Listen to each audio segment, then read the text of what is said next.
اب ہم چلتے ہیں ذکر اذکار کی مجلس کی طرف، جو راوی حضرت ابو ہریرہ ہے وہ بیان کرتے ہیں، راوی حضرت ابو ہریرہ وہ بیان کرتے ہیں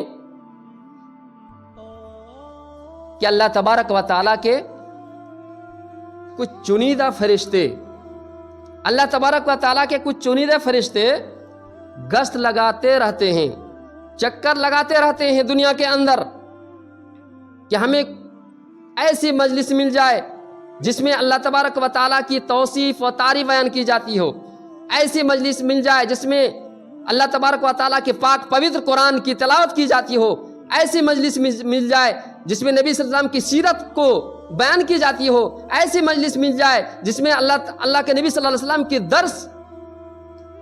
درس حدیث اس میں بیان کی جاتی ہو، ایسی مجلس مل جائے جس میں قرآن حدیث کا تذکرہ ہو، ایسی مجلس کو اللہ تبارک و تعالیٰ کے مقرب فرشتے ڈھونڈتے رہتے ہیں، گشت لگاتے رہتے ہیں۔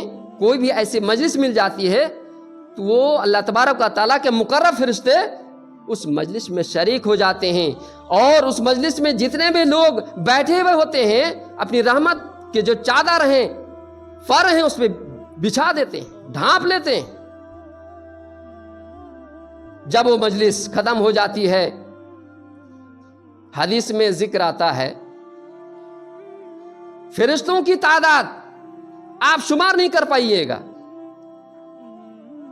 ایک دنیا سے لے کر آسمانی دنیا تک فرشتے ہی فرشتے گول در گول، جماعت در جماعت، جوک در جور کیا ہے نظر آتے ہیں، فرشتے ہی فرشتے۔ جب مجلس ختم ہو جاتی ہے، فرشتے اللہ کی بارگاہ میں حاضری دیتے ہیں، وہ فرشتے اللہ تبارک و تعالیٰ سے عرض کرنے لگتے ہیں، یہ الہ العالمین، ہم نے ایسی مجلس سے ہو کر ہم آئے جو اس مجلس میں آپ کے بندے آپ سے سوال کر رہے تھے، اللہ تبارک و تعالیٰ جاننے کے باوجود بھی مسجد اس سے سوال کرتے ہیں، کیا بتاؤ کیا سوال کر رہے تھے؟ جاننے کے باوجود اللہ تبارک و تعالیٰ سے کوئی بات مخفی نہیں ہے، پوشیدہ نہیں ہے، چھپی ہوئی نہیں ہے، جاننے کے باوجود بھی اللہ تبارک و تعالیٰ ان فرشتوں سے پوچھنے لگتا ہے، بتاؤ میرے فرشتے کیا چاہ رہے تھے، کیا سوال کر رہے تھے؟ تو اللہ تبارک و تعالیٰ کے فرشتے عرض کرنے لگتے ہیں، یہ الہ العالمین آپ سے جنت کا سوال کر رہے تھے۔ اللہ تبارک و تعالیٰ جاننے کے باوجود اس فرشتے سے کہتے ہیں، کیا اس مجلس میں جو میرے خاص بندے تھے انہوں نے میری جنت کو کبھی دیکھا تھا؟ فرشتے عرض کرنے لگتے ہیں، یہ الہ العالمین اس نے کبھی آپ کی جنت کو دیکھا نہیں ہے۔ اللہ تبارک و تعالیٰ عرض کرنے لگتا ہے، اگر میری جنت کو دیکھ لیتا اس کا کیا فیلنگ ہوتا، پھر اس کی سوچ کیسی ہوتی؟ میری جنت کو اگر وہ دیکھ لیتا اس کی حالت کیا ہوتی؟ اللہ تبارک و تعالیٰ جاننے کے باوجود اور سوال کرتے ہیں ان فرشتوں سے، بتاؤ اور کیا چاہ رہے تھے؟ فرشتے عرض کرنے لگتے ہیں، پناہ طلب کر رہے تھے۔ کس چیز کا پناہ طلب کر رہے تھے؟ فرشتے عرض کرنے لگتے ہیں، دوزخ سے پناہ طلب کر رہے تھے۔ اللہ رب العالمین ان فرشتوں سے عرض کرنے لگتے ہیں، کیا انہوں نے میری دوزخ کو دیکھا ہے؟ فرشتے عرض کرنے لگتے ہیں کہ نہیں، آپ کی جہنم کو کبھی انہوں نے دیکھا نہیں ہے، اگر دیکھ لیتا ان کا مقام مرتبہ اس کی حالت کیا ہوتی؟ فرشتے اور عرض کرنے لگتے ہیں، آپ سے مغفرت بھی طلب کر رہے تھے، آپ کے جو خاص فرشتے بندے جو مجلس میں تھے آپ سے مغفرت طلب کر رہے تھے۔ اللہ جاننے کے باوجود کہہ رہے ہیں کہ جاؤ، جو میرے بندے اس مجلس میں موجود تھے جنت کا سوال کر رہے تھے، میں نے اس کو جنت بھی دے دیا۔ جہنم سے پناہ طلب کر رہے تھے، جو اس کو میں پناہ دے دیا۔ مغفرت طلب کر رہے تھے، جاؤ ان سب کو معاف کر دیا میں نے، ان سب کو میں نے معاف کر دیا۔ پھر سوال کرتے ہیں کہ الہ العالمین، نہایت گناہگار بھی اس مجلس میں موجود تھے۔ اللہ رب العالمین عرض کرنے لگتے ہیں، جاؤ جاؤ انہیں بھی میں بخش دیا، انہیں بھی معاف کر دیا۔ اس حدیث سے کیا پتہ چلتا ہے؟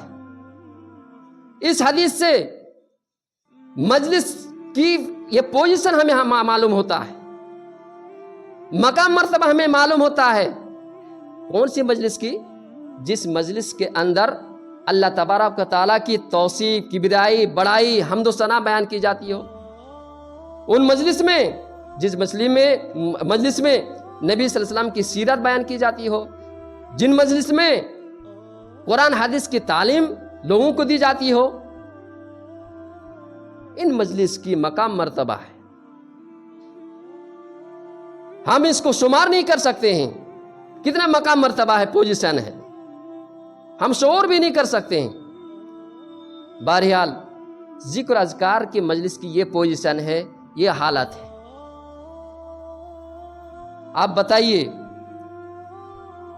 اس کے برعکس سمجھ لیجئے، کوئی ایسی مجلس ہو جس مجلس میں نہ ہی اللہ تبارک و تعالیٰ کی تعریف و توصیف بیان کی جاتی ہو، نہ ہی نبی صلی اللہ علیہ وسلم کی سیرت کے متعلق اس میں چرچا ہو، بات چیت ہو، قرآن حدیث کی تعلیم اس میں نہ ہو، اس مجلس کے کیا کہنا، کیا ٹھکانہ ہوگا؟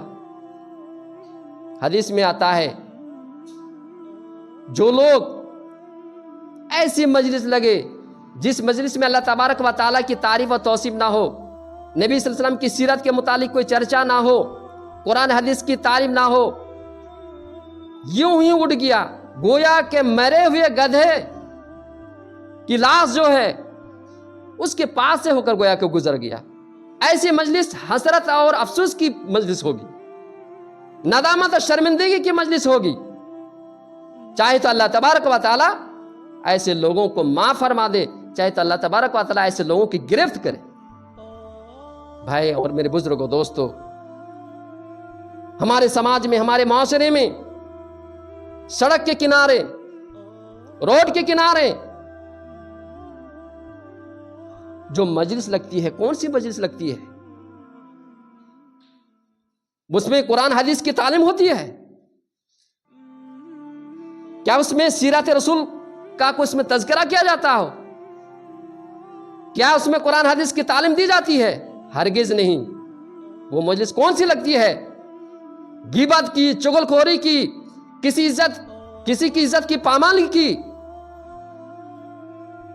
ڈاکہ زنی کی، زناکاری کی، کسی کی خوبصورت بیوی، کسی کی بہن کی عزت کی پامالی کرنے کی، آبرو ریزی کی، ایسی مجلس لگتی ہے۔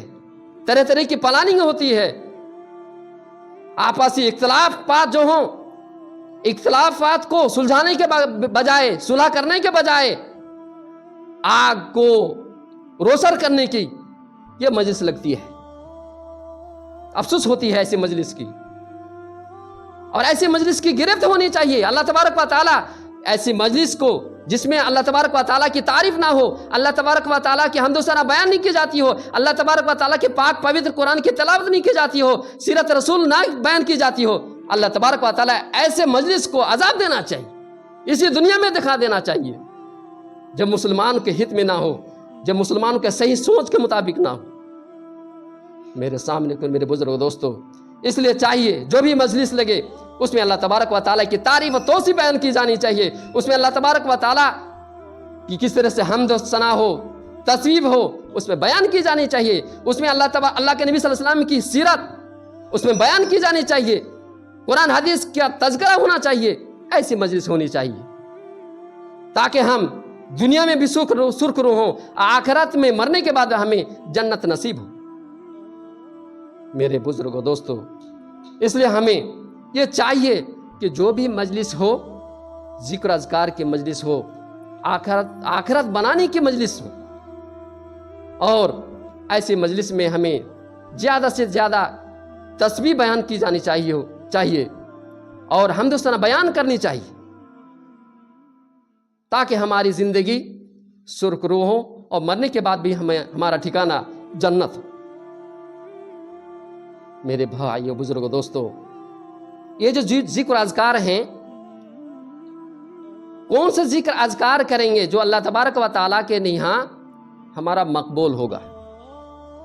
بہت سی دعائیں ہیں دن رات میں 24 گھنٹے کے اندر، بہت ساری دعائیں، جو دعائیں خاص ہیں، عام بھی ہیں۔ عام دعائیں 5 وقت نماز، حج، زکوٰۃ، صبح شام کی دعائیں، یہ عام دعائیں۔ خاص دعائیں جو ہیں فرض نماز کے بعد جو ہم دعا پڑھتے ہیں، وہ خاص دعائیں ہیں۔ صبح شام کی خاص دعائیں ہیں، یہ ہم زیادہ سے زیادہ پڑھا کریں گے۔ یہ جو آیت الکرسی ہے، ہر نماز کے بعد پڑھتے ہیں۔ حدیث میں آیا ہے کہ جو شخص صبح کو پڑھتا ہے شام تک شیطان کے شر سے محفوظ ہوتا ہے، شام کو پڑھتا ہے صبح تک شیطان کے شر سے وہ محفوظ رہتا ہے۔ یہ ایک مرتبہ پڑھ لیا، شیطان کی شر سے محفوظ ہو گیا۔ ایک روایت میں اور بھی ہے، جو شخص صبح کو پڑھ لیا اور اس کی موت ہو گئی، انشاءاللہ وہ شخص جنت میں جائے گا۔ جنت میں جانے سے کوئی روک نہیں سکتا ہے، جو شخص آیت الکرسی پڑھ لیا ہے۔ اتنا مقام مرتبہ اس دعا کی ہے۔ اسی طرح سے معوذات، قل یا ایھا الکافرون، قل اعوذ برب الفلق، قل ھو اللہ احد، ہم پڑھتے ہیں۔ ہر انسان کو، ہر فرد کو یہ دعا یاد ہے، لیکن اس کا مقام مرتبہ کیا ہے ہمیں بخوبی معلوم نہیں ہے۔ اس کا مقام مرتبہ یہ ہے، دنیا کے ہر چیز سے کافی ہو جاتی ہے۔ دنیا کے اندر جتنے بھی اشیاء ہیں، جتنے بھی چیزیں، ہر چیز سے وہ کافی ہو جاتی ہے یہ دعا۔ سمرہ بنت جندب بیان کرتے ہیں کہ اللہ کے نبی صلی اللہ علیہ وسلم کو 4 کلمہ بہت محبوب تھا۔ وہ 4 کلمہ کیا ہے جو ہم تسبیح میں ہر نماز کے بعد پڑھا کرتے ہیں؟ سبحان اللہ والحمد للہ ولا الہ الا اللہ، اللہ اکبر۔ 33 مرتبہ پڑھتے ہیں کہ نہیں؟